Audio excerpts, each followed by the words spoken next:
hopefully you can all hear me okay. Just wanted to say a very warm welcome to you all today to today's event.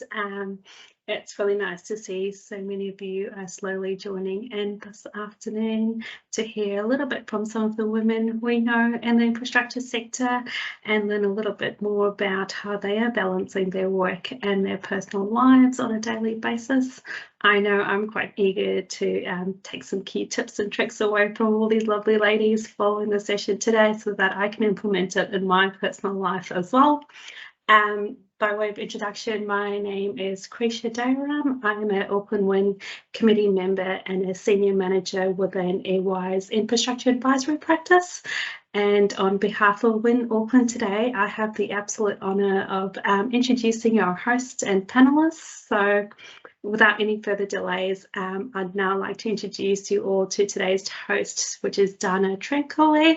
Some of you may already be familiar with her through our previous wellbeing session. So she is a corporate wellbeing coach for EY and someone who is super passionate about motivating and inspiring more and more people to live a healthy and balanced lifestyle every day. Today she has kindly offered to facilitate a very insightful discussion with three key panel members hopefully you are familiar with. So firstly, we've got Alicia, who is the chair of the Canterbury WIN Network and is the mechanical, electrical and process team leader for the Christchurch water team at Stantec. So hello, Alicia, and welcome. Secondly, we have Margaret Devlin, the chair of Infrastructure New Zealand and a professional company director working primarily in the infrastructure and services sector. So great to have you on board, Margaret. And last but not the least, we have Amy Barrett as well, who is the chair of our newly established Diversity Advisory Board and is also the New Zealand country manager for our global green energy company, Fortescue Future Industries. So yeah, lovely to have you here today as well. So definitely a full house today with some really interesting and inspiring individuals. So a huge warm welcome to Dana, Alicia, Margaret and Amy. Thanks so much for taking the time today and to join us. Before I hand over to Dana, to start the panel discussion, I just wanted to cover a couple of housekeeping items. So just a reminder that today's session will be recorded and will be shared with all the registered attendees alongside a post-event survey. So I encourage you all to take a moment to provide us some feedback and your thoughts on the event. And secondly, if you've got any questions at all during the discussion, just pop them in the chat box and we will endeavour to get through as many as we possibly can. So yeah, without any further delays, we'll get straight into it. Dana, over to you. Thank you so much, Krisha. Thank you for the lovely introduction. Hello, everyone. I am excited to host a session today and to talk about a very important topic about well-being, about self-love and self-care. And I can't wait to ask my favorite questions. I like to ask people with busy careers how you juggle the career, the family, all other commitments. How is it possible? How does it work? And also, hopefully for everyone, it can become a little motivation, inspiration, as we often get inspired from someone on Instagram or a celebrity, and then think maybe those things are just really not possible in real life. But we try to really motivate and inspire people about real stories from someone who you know, who is just sitting next desk to you. And yeah, really looking forward to the discussion. The first question, what I would like to start with, just general. What does well-being mean to you? And how do you think the well-being state of today or this week is right now, what you're feeling? Would you like to start, Margaret? Thanks, Dana, and thanks everyone for the invitation to attend today.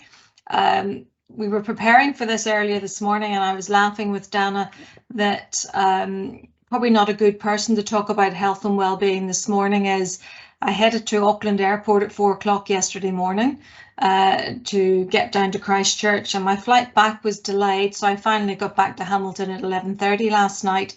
So if I start to stutter or stumble, I promise I haven't been on any wine or anything else. It's probably just not a great example of looking after myself today. Look, I think, Dana, in terms of, it's interesting, we've got Te Wiki o Te Reo this week, Māori Language Week, and when you reflect on, health and well-being, you do have the Māori structure around Te Whara, which looks at the spiritual well-being, the mental and emotional well-being, and the family side of things. And I think sometimes when we talk about well-being, people get a little bit uncomfortable, and particularly where you start to talk about, what does that mean to you individually, and what does that mean, particularly in terms of things like, you're looking after yourself from a spiritual level, from a well-being, a health perspective. So it's actually a number of things. It's not just simply, am I taking some exercise? It's looking at you as a whole person and understanding what makes you tick, and understanding, and I'm sure we'll go on to talk about some of the things that we all do to make ourselves feel better or to refuel and re-energize. But it is looking at it, I think, from that more holistic piece and not just focus simply on one aspect of well-being. Awesome. Thank you so much. What about you, Amy? What do you think? What is well-being for you? What does that mean? Well, in the past, I would have said it was about balance, but there's something I heard a few years ago, which is kind of like I've hung on to because it really resonated with me. And it was actually Van Tang at GHD who said this at a presentation a few years ago, but she talked about flow, work-life flow, and this whole expectation, you can't necessarily have balance every day, or every hour, even every week, right? And it's about kind of that concept that it's give and take, and it ebbs and flows, and you might have periods where you really are giving everything to your work because there's something going on that needs that. And then you might have periods where there's something going on with your family or something going on, that you've got to give extra commitment to in another part of your life. And so for me, that sort of well-being is about where I feel okay with those ebbs and flows and knowing that actually I can give a bit more in this direction because I'm going to be able to, it's going to come back the other way at some point too. Awesome. And accepting, right, that it can't be all the time in the balance, all the time in the flow. No way. No way. Awesome. Thank you so much. Alicia, what about you? No, I really like the work-life flow. I think I'm going to use that, Amy. I really like I like the word flow rather than balance. For me, I guess I have two little ones. I have a 4-year-old and a 2-year-old. So busy, and they're kind of my compass. I kind of use them to make sure that I'm looking after myself a little bit because I guess they don't have anyone to look after themselves. So my husband and I we're looking after them. So we kind of use them as a compass to make sure that we're balancing our lives and giving our time and our energy to them when they really need it, because I've heard that after a while then they probably don't want to hang out with us so much. So we're enjoying the cuddles and the attention while they want us. Yeah, and for me, work life is just making sure I'm enjoying what I'm doing, whichever way. If I'm leaning heavily into work or at life, just making sure I'm enjoying it. And as soon as I'm sort of not enjoying that, that's a good trigger for me. That's kind of how I kind of see it. Awesome. Thank you so much for sharing. When you're talking about enjoying, is it more on the work level or is it about your hobbies and something that you're doing outside of work? A bit of both. Like if I don't enjoy work, then I probably wouldn't be here. We spend over half our waking lives at work, so we're hopefully all in a position where we're really enjoying the people we're around and the work that we're doing, and hopefully it's something meaningful. But yes, I do things like enjoyment for me comes from seeing people achieve well in the workplace, whether it being having a laugh with friends, having morning tea at work, or delivering a real complex engineering solution on a project and getting that over the line. But for me also enjoyment comes in the form of exercise. I really like doing team sports. I'm really rubbish at sort of going to the gym by myself, so I sign up to a gym but only do like the HIIT and the the group activities. So yeah, for me it's just finding whatever makes me happy. Yeah. Awesome, awesome. As you already started a little bit the topic about exercising, I would just like to basically give this question to you as well, Margaret and Emmy. Share a little bit about that physical part, about exercising. Like Alicia just shared, she likes to play games. What about you? Are there any hobbies, physical activities you like to do in your free time? Dana, I think I'm almost about to write, you know, people write in their CV, what do you do as a hobby? And everybody lists all these wonderful things. And you think, oh, we're going to have an Olympic athlete come in, and then they're not. So I guess it's back to Amy's point about that flow, that it's what, you know, what works for me. I'm not a gym person, but I know that whatever exercise I do, I have to do first thing in the morning, because no matter how much I kid myself, I will not be doing exercise in the evening.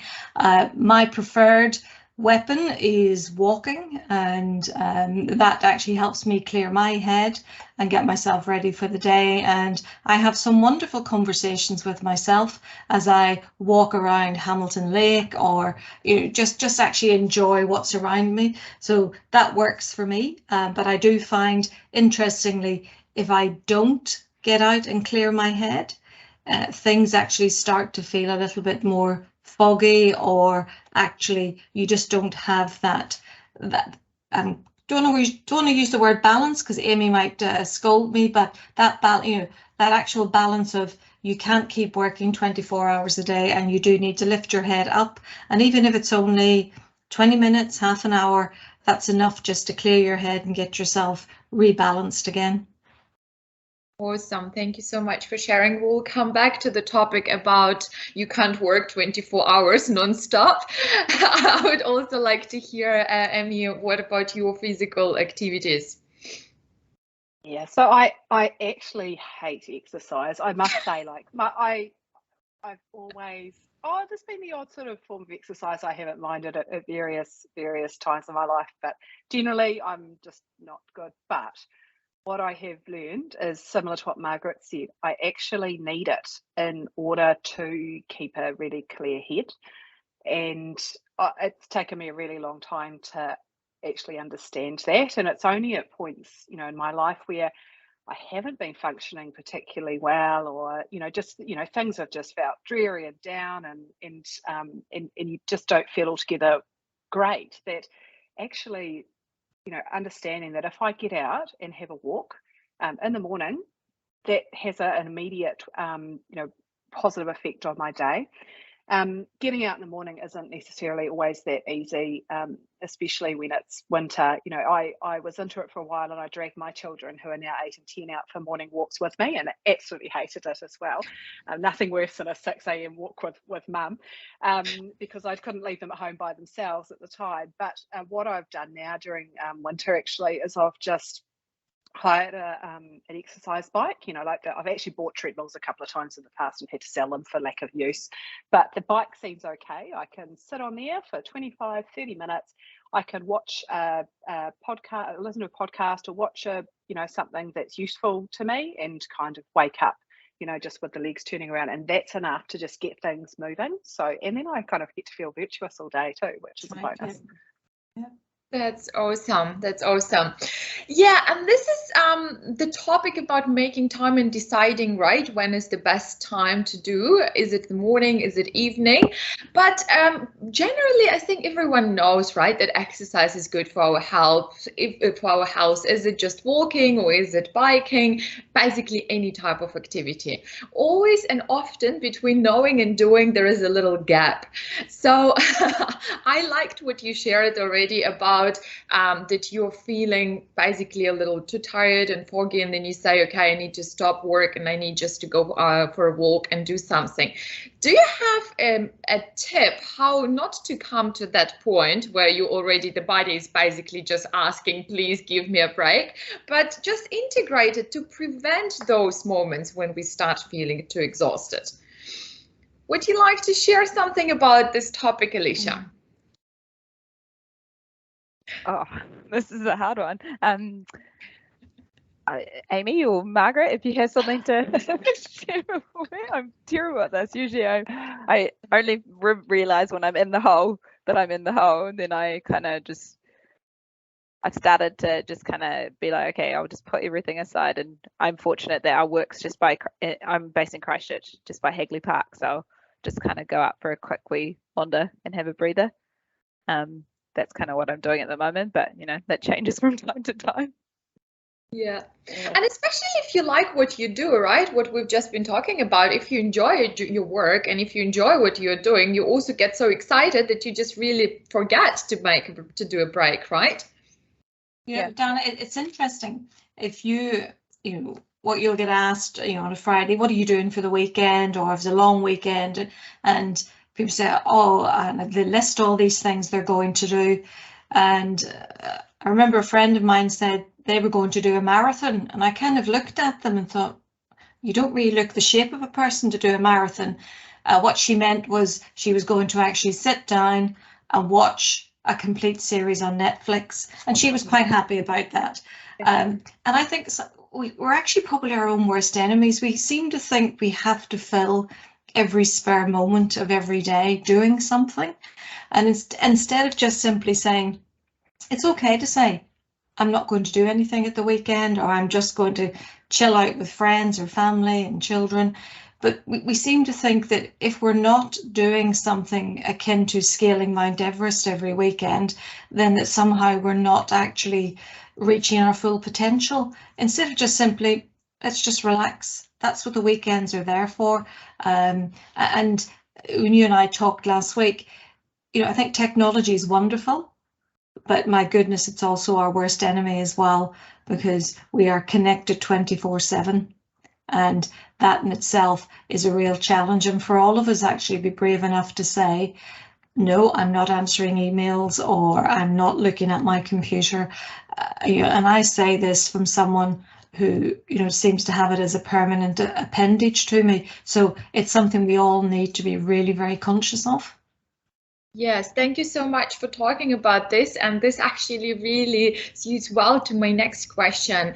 Living in pandemic basically has changed our lives, right? And we are always online. We always have work at home. It became a new normal. And how to basically separate, okay, this is work and this is home and this is when I'm resting. Just who would like to start? Who would like something to share? I'll be happy to for you to start. I'm happy to start. I think you know, this is something that I am really, really conscious of. Not only during pandemic, but I work for a company that's operating in 25, 30 different countries. So lots of different activities going on in different time zones. And also, I'm working for an organisation. We haven't yet set up an Auckland office, so we have people who are still working from home most of the time when not travelling. So I'm very, very conscious of that. Of separating work and home to the extent I can. And there's a couple of things I do. So I run 2 phones, which, you know, I wouldn't necessarily recommend for people, but the benefit is that I can in the evening chill out. I can sort of, you know, catch up on my social media activity with my friends, you know, things that it's not work focused, and I'm not having work emails arriving. I mean, and, you know, even if you don't have 2 phones, you can certainly make sure you don't get notifications from your emails after hours. You know, there's nothing stopping you if there's something really important going on, going and attending to that. But just when there's not, you know, you don't necessarily need it. So that's something I do. I also work in a space that I'm not living in, and I've got a corner which is set up, and nothing else happens in this corner apart from work. And I don't come here unless I'm working. I really try not to take my laptop and hang out, you know, on the couch in family time. So those are some of the things that I try and do. But yeah, super conscious of that, because I think work will take our all if we let it, you know, and we, you know, there's temptation to do that because our jobs can be fascinating, and especially in the infrastructure sector, right? I mean, Right. you know, look at what we're all contributing to. It changes our society, but yeah, you need to, for your own well-being, certainly have some boundaries, and everyone's are different. Setting boundaries. Thanks so much, Amy, for sharing this. And I think that from the leader perspective, it's really important to share that it's okay to stop working when you feel that, you know, it is your stop working when you decided, right? And always something urgent can happen, but it's not happening every day, right? Yeah. Alicia, would you Yeah, like that's absolutely right. About your experience in Canada? I really enjoyed it when you were talking a little bit about how different it was and how you needed to basically, first learn to work that way. Yeah, so we did a 3-year stint over in Vancouver, and I kind of did a working OE, and we had a little 9-month-old when we went over, so that was a challenge in itself, going over to a new country with no family support, but it was a bit of fun. And I think Kiwis, or just knowing the Kiwi culture, like, you know, we work supposedly 9 to 5, 40 hours. But everyone I know works more than 40 hours a week. And something that really struck me in Canada, or in Vancouver, in the place that I was working, at about 4:30, 4:45, you'd look around the office and I'd probably be the only one around. And it was very much people just stopped and left. And that was not something I was used to. Like, I would finish the task before I left, or feel like I had to, or just kind of what I did. And it was kind of cool to be able to be like, okay, well, this is my 7.5 hours. I'm done for today, and I'll come back tomorrow. And it actually took me a few months to change my mindset, because I was not used to that. And I guess a lot of people, like in bigger cities, like we didn't have a car when we lived there, but a lot of people rely on trains and public transport, and, you know, you kind of had to leave, so you got your bus at that time. Otherwise, you had to wait a whole hour or half an hour. So it was a really good lesson for me to learn, or that I was allowed to just stop and go. And it was nice to feel supported. And when everyone else was doing, you kind of felt like, oh, sweet, I can do this too. So I feel like I'm trying to slowly make some of that culture, bring that to our Christchurch office. So kind of how does that work? It's hard. It's hard. I always get funny looks going, oh, you know, you're leaving already? And I'm like, well, yeah, it's a beautiful day, let's go out, like, you know, go home to your families. But I think it takes courage to do it, and a few people will then follow suit. And, you know, as the days are getting more beautiful and sunnier and longer, you see people like wanting to go out for a run, and, you know, encouraged to go out. And I think it's just a matter of you know, leading by example. Sometimes, you know, you don't have to say anything. If you just do it, then people kind of cotton on. Yeah, thanks so much. Margaret, what do you think about the topic? Like, how to basically help people to leave work at work, finish maybe task tomorrow if it's not something urgent? Like, how could we make it better? I suppose, Dan, I've probably got the privilege of being the oldest person on the panel. And, you know, I remember the days before email, where you used to get your post that would come in and stamped, and you'd action that. And I think in many ways, whilst technology does give us great opportunities, we probably need to bring some of those older disciplines back in again.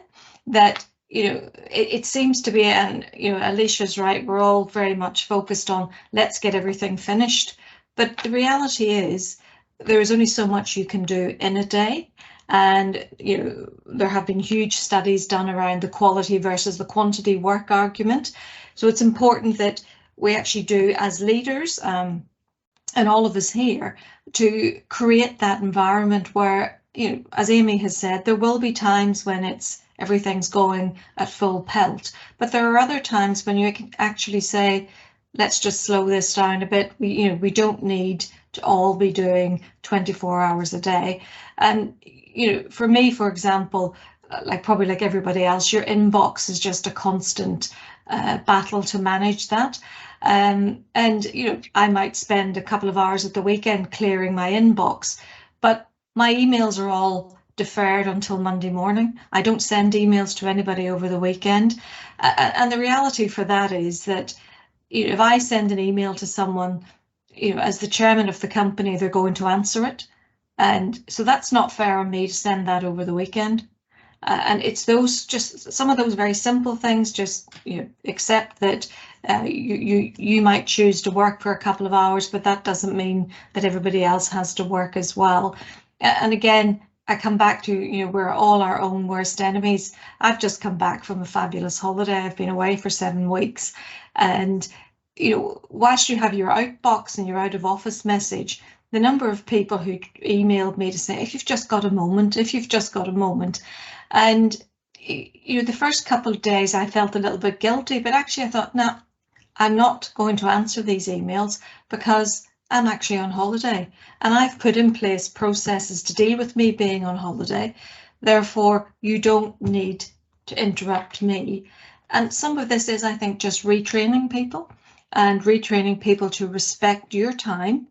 And, you know, one of my real bugbearers is people who are inefficient, and by their inefficiency making me inefficient. So we've all had those emails, haven't we? You know, the ones with the red exclamation mark, urgent, urgent.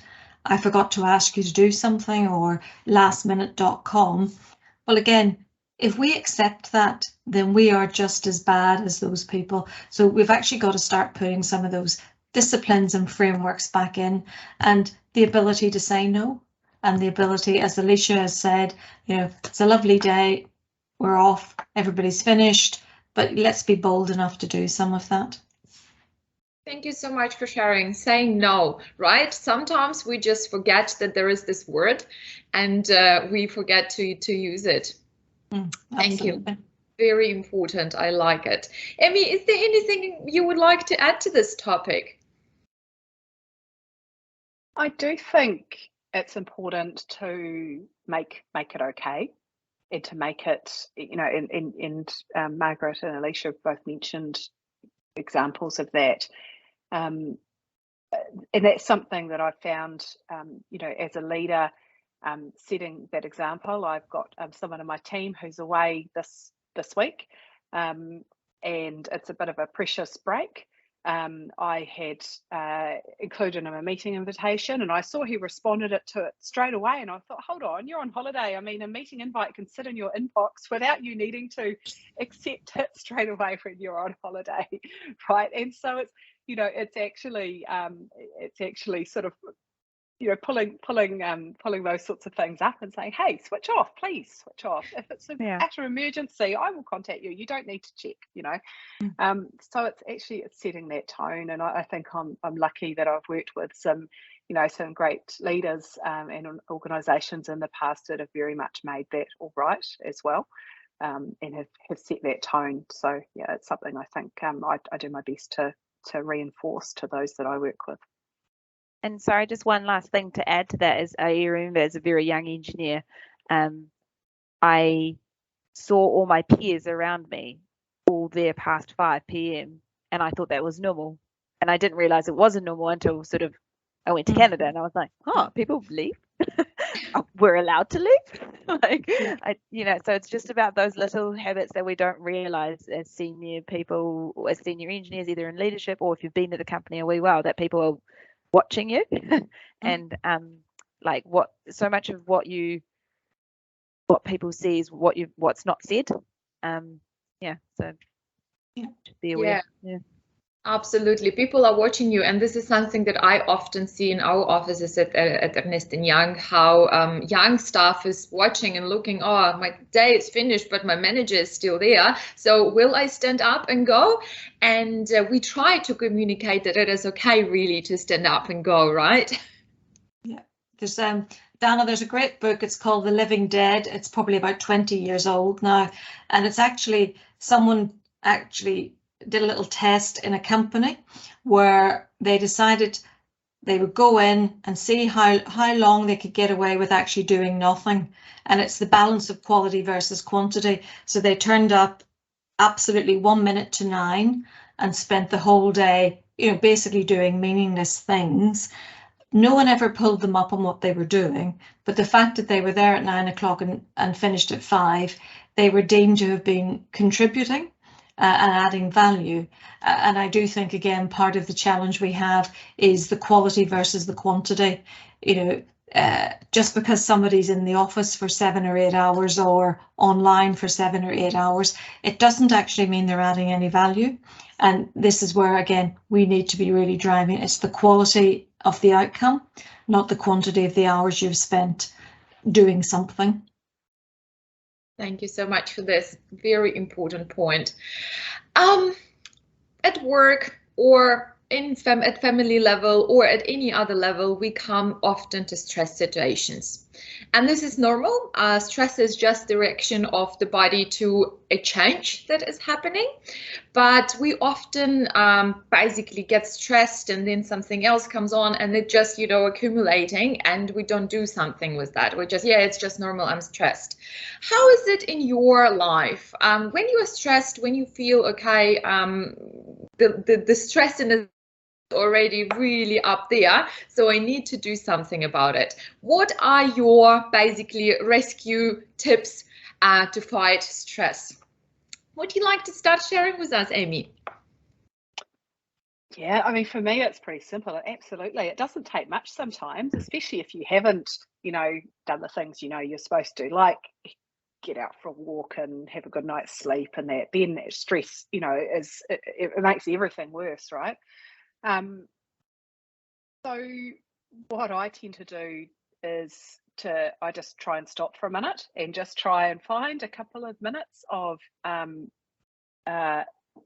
peace, in terms of just a couple of minutes to stop and breathe and think about, because often the things that stress you just need to take a minute to stop the physical reaction of that stress to allow you to figure out what you actually need to do about the underlying issue. So that's what I do. I try to, and I will notice that stress in myself, and you can sometimes just notice that, especially if no one likes to snap at anybody, but especially if you sort of find yourself maybe, reacting in a way that, isn't really what you'd want to do. I will stop and just take myself off for a couple of minutes, breathe, drop the physical stress as best I can, and then think, okay, what do I need to do, or what am I assuming here that I don't necessarily need to assume? What are the actual facts, and how do I deal with those? Sounds perfect, right? Not quite as simple as that, but that's what I try to do. Yeah, I remember you were talking as per our last catch up about meditating. How does that help you actually, like overall, to be resilient against stress? Yeah, I use actually I've got a few different apps on my phone that I will use because again that breathing isn't necessarily something that we're all that good at doing. We're all sort of functioning, but actual proper breathing. And often if you can put on, even just a short couple of minutes meditation track with it, which talks you through some guided breathing or talks you through some just relaxation, that can be a really great way to just sort of do that physical de-stress. Now, it depends where you are, and if you're working from home, it's probably slightly easier, right? But it depends on the environment. But yeah, taking a couple of minutes, putting some earphones in, and doing that can be super helpful. Can also be quite good at the end of the day, that kind of sleep, that wind down. It's quite nice and soothing. And actually, there's famous authors and sports people that will read you bedtime stories on those apps too, if anybody's interested. Awesome. Thank you so much for sharing. What about you, Margaret? How are you dealing in stress situations? It's a really good question. And I think at times we kid ourselves that it's just adrenaline. And so you need to actually be able to distinguish between a situation where it is giving you great adrenaline, you want to get something finished, either be a project or a particular piece of work, versus the continuum of building up stress and understanding those signals and knowing when to stop and take a breath. And Amy's quite right. You know yourself, particularly if you're not sleeping well, you can snap at people.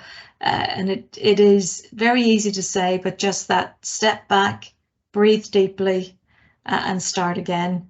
But again, also ensuring that you're talking to other colleagues, and if they're the ones that are causing the stress, or they're the ones that are adding to the issues, that there's a mechanism for having those conversations. Because I come back to it each time, you need to get to the root cause of these things. And we all know, we all work in infrastructure, that it is a 24/7 type of industry. But the reality is, again, I think some of our myth and legend, if I look back on some of the deals that I've done, and particularly working with lawyers, so apologies to any lawyers who are about to be insulted, but there seems to be a bit of a gung-ho, we work all night and get the deal done, we're great. Well, the reality is, does it really matter whether the deal is done at 7 o'clock in the morning or 5 o'clock in the evening? So again, some of that is also just challenging what we're doing and challenging some of those old status quos. But very much, Amy's right, step back and breathe and just actually work your way through some of these things. Thank you. And I also liked what you told me about sharing, actually talking about the problem, right? There is a good saying, shared problem is a half problem. Yeah, and it can be either that you share with someone who is stressing you, or it can be just you're sharing with someone to basically get help, right? Is it something that works as well for you, or something that you try to do? Look, it depends what the situation is, and also working with other people who might be working in stressful situations. And I guess part of it is the maturity to have the conversation as to what is causing the issue, but also acknowledging that sometimes you do actually have to put your head down and plow through, but you're going to get to the end of it. And that in itself is a way of dealing with things. That I'm sure we all start a week and think, well, this is going to be a hell of a week, and we get to Friday and we think, well, we've survived, and that's great. So sometimes it doesn't matter, we've got all the coping mechanisms. It is, you just have to put your head down and get on with things. But that shouldn't be a continuum. We accept that those are things that happen on different occasions, or hopefully on rare occasions. Awesome, thank you so much. Alicia, is there anything that you do when you feel stressed that helps you? I lately I've had to employ this a lot more because my 2-year-old just turned 2, and she's challenging. She had to put it nicely. She just decided not to sleep. Anyways, something that we learned at Play Centre that we were taught to teach our kiddies, I've actually started using. And when Amy, you were talking about breathing, is what we learned is to smell the flowers through the nose and blow out the candles. Blow out the candles. So like I find myself sometimes having to go to a little meeting room and smell the flowers and blow out the candles. And I find that actually helps me breathe, because otherwise I'm too like all in my head and I don't breathe. And that's really helped me lately. Just to breathe a little bit, because me and my 4-year-old, we're very similar, and my husband always laughs at us because we're at each other and he's like, are you a 4-year-old? Because we're arguing about God knows what. And it's Alicia, I really like that. It's similar. Someone once said to me, breathe in with anger, out with love, right? And every time you do it, it cracks you up. Like, that's quite funny. So yeah, and it's that physical act of like pretending there's a flower and blowing out the candles that like automatically switches your, I don't know, does something to my brain, and like it makes me engage. Yeah, it might sound childish or silly, but it works for me. So yeah. But I think it is also, particularly where you're in a stressful situation, the tendency is perhaps to be a bit short or a bit curt with people, but just taking that pause and not being afraid of the silence, and in through the nose, out through the mouth, just create that little bit of space to let things filter and settle, as opposed to simply adding fuel to the fire. I also find that it's always very professional at work, and then I go and kind of take it out on the family, and that's coming. So like actively working to so I bike ride to and from work, and that's a real nice way for me to just kind of decompress going to and from work and kind of like prepping for the day and like leaving work at work so that when I go home I can just hang out with the family. Yeah. Good point. Yeah. One other thing to add too is that when there's a lot of stress and it is really, difficult to deal with, and you find that the normal things that you're doing aren't helping you deal with it as much, don't be as scared to reach out to EAPs. There's a real kind of, I think, fear of people talking about, reaching out for help. But I just want to say I have phoned EAP when I was, just miserable with everything, right in the middle of COVID actually, and they were amazing. I had the best kind of, session where a counsellor reminded me of all the things that I knew I should be probably doing, and I realised that I probably wasn't doing the right self-care things. But people, I don't think people ever really say, oh, I got some help from EAP, but I've done it, and I know a number of people have done it, and you just, like, it's a resource, it's out there. And so if the stress is not the normal stress and you're not sure where to go, it's a great resource that so many of our employers offer. Amy, it also comes back to your earlier point that it's okay not to be okay. And you've also got to accept that despite all the myth and legend, and by the way, I think we all are fabulous, but, we can't do everything. And therefore, looking at that assistance or that network that you might have, and getting help, because you can't do everything.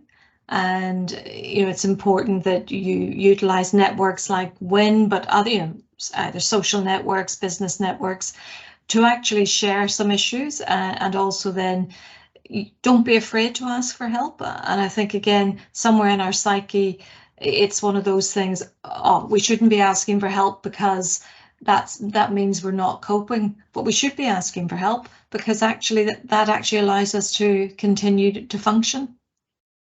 Absolutely, absolutely. Amy, would you mind sharing, you mentioned that when you were talking about your stress, at that EAP, they help you to remind you a little bit on the easy things, basically to take care of yourself that you actually knew, but you were not doing. Can you list a couple of those? Like, what was it, for example?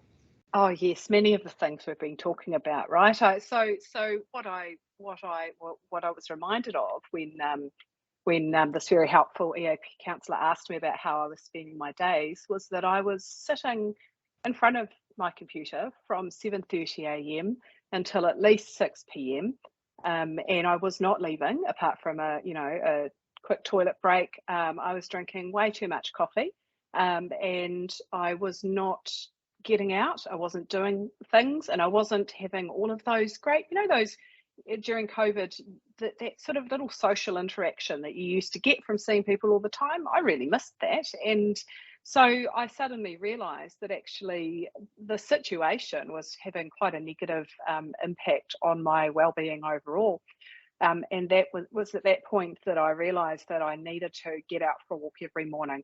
I needed to try and at least do one of my calls outside and get a little bit of fresh air during the day, and I needed to connect with people outside of my standard calls, and just some of those sorts of things, just your standard things that I normally had in my life. But I realized all of a sudden, in the middle of COVID, working from home and with a lot of added workload at that phase 2, I didn't have all of those things going on. So it was a reminder to find ways to get some of my regular life back into that period, which was a very good reminder. And making time for that, right, as well? Yeah, that's it. And it's so hard to make time for things. And I have many days that go past where I don't get time for anything. But then I really try and make up for it on other days, right? Time is a very interesting topic right now, because often I hear from people who I work with, they're like, yeah, I love my lunchtime class, or I like to go for a walk, or I would love to do that, but I also have to go home because kids and family are waiting, and then I just don't have time for myself. How to find time for self-care? Would anyone like to start? Sign up to things. You go, Alicia. Sorry, yeah, I was like, sign up to things. That's what I do for myself. If it's not in my calendar, it doesn't happen. So so I've signed up to a pottery class, which is just for me. It's at 7:30. The girls are hopefully in bed, and it's just a fun time. I'm zero artistically inclined, but it's just a really fun time to play with things and try and make something, and it's just a me time. Yeah. Me time. Love it. Thank you. Exactly. And I was just going to say the same, Alicia, that I have, I have my facials, I have my manicure, I have my pedicure, and God help anybody who tries to interfere with any of that. That's in my diary, and those things don't move, because you just, again, it's just an opportunity of a bit of downtime, but me time is really, really important. I can see Krisha is probably, do you have a question, or is there anything you wanted to add to our discussion here? Thanks, Dana. No, there's just a really interesting question that's come up, and I can personally relate to it because I'm going on mat leave soon. So there's a question that's popped up from Christina, and she's just wondering how much your work life was impacted by having kids, and whether you actually disconnected from work during your mat leave, and if you had to somehow relearn and get up to speed again when you returned back to work. I can take a pass on that one because I don't have children, but I have lots of nieces and nephews, but I'll leave that to those who could probably answer much more fully. I can talk briefly about my experience with that. So I've got 2 children. My daughter I had when I was actually self-employed, and I did take some time out, but I wanted to return to a kind of a more kind of stable job, so I could book in childcare and have things regular, and found out I was pregnant with number 2 just when I was in the middle of applying for a really interesting role. So I went through the experience of going along to the job interview and telling them at the interview that actually I was pregnant, and should they hire me, I will need some maternity leave coming up, which was a little bit I guess I was a bit nervous about, but actually they were brilliant, and they just said no problem, it's and it was fine. And actually I only took 3 months with that pregnancy, so I didn't have that issue of disconnecting so much and having to come back up to speed. And because it was such a new job, I'd wanted to keep that maternity leave quite tight, but I did really struggle with the going back in and having that never-ending guilt, because I don't think the guilt ever really goes away when you have all of these societal expectations about what you should be doing as a mother and where your priorities should be. But for me, it was you've got to be so careful who you choose to work with, and who your leaders are, and to work with organisations that will really support you in that. And luckily, the majority of organisations in our sector are really stepping forward. But that's what I say, if you're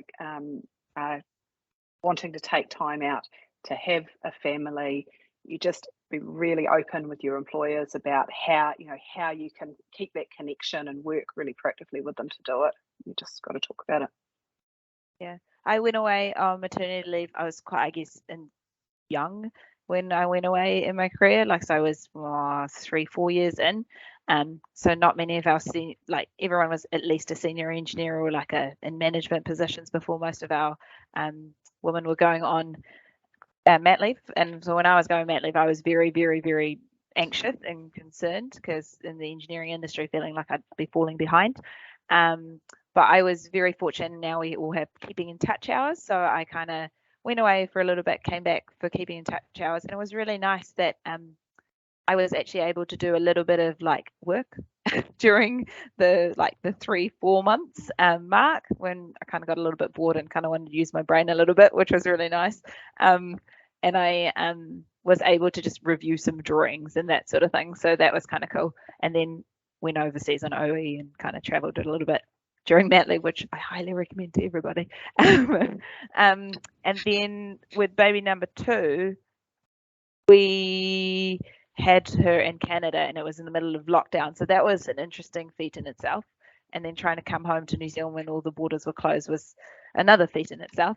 But then I decided to make the change to a new industry. Actually, I was in the buildings industry and I wanted to join the infrastructure sector, and I was very anxious and very nervous, but I think it's been the best thing for my career. Not only has work been really supportive and very encouraging, but very flexible. And, you know, like Amy said, the more you share with people, the more people actually want to help you. So don't be afraid of that. And if people don't want to help you, then you're probably not in the right space anyway. So it's kind of a win for you. I take it as a win-win. Yeah, so I think the biggest thing I think as females, we lack a bit of we have a lot of self-doubt, and it's nice to just kind of lean in and go in and do it and share. Yeah. Thanks, Thank Alicia you. and Amy. I was just going to say, like, you're right, as women, we think about this and overthink about this all the time. And so hearing both your responses was really helpful. And to me as well, personally, like I said, I'm going on mat leave soon. And Alicia, you mentioned like those keep in touch hours. So I know that in my office, we do keep in touch days as well while you're on mat leave. So I'm really looking forward to taking up those as well. So thanks both. Thanks so much for the question. And for basically our final, to finalize a little bit the discussion, I just wanted to share what I found as key points from what you have shared today. And please feel welcome to really add anything that you think is important to say now while we are at the end of our event today. So basically, don't forget to take time for yourself.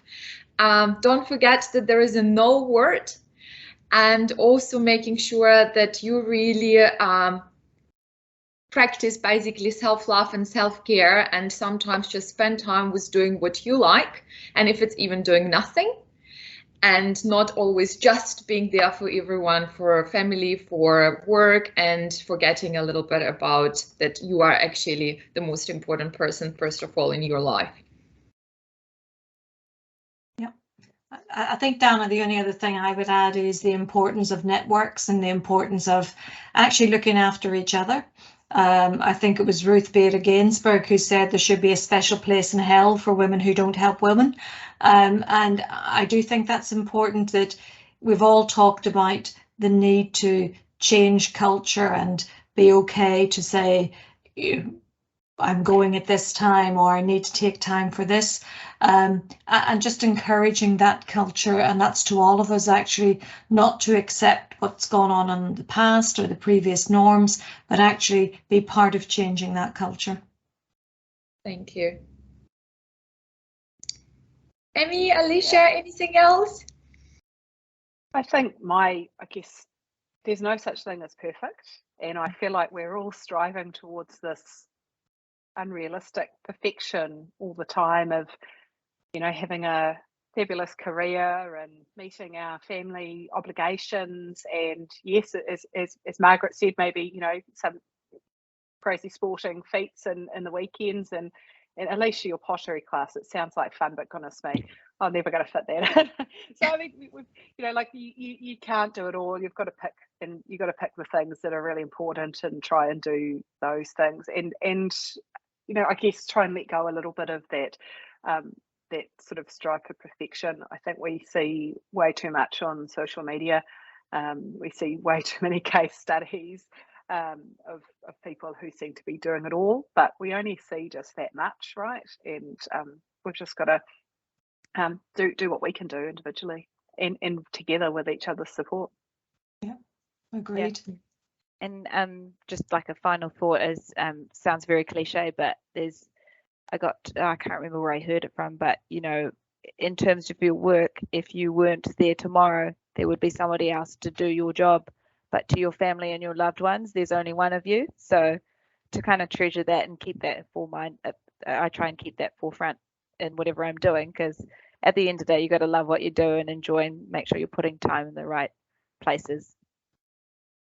Agreed. Thank you so much. Putting time to the right places. I think it's a really great Yeah, great saying for us to finish the conversation about well-being topic, about balancing lifestyle, healthy lifestyle, career and families.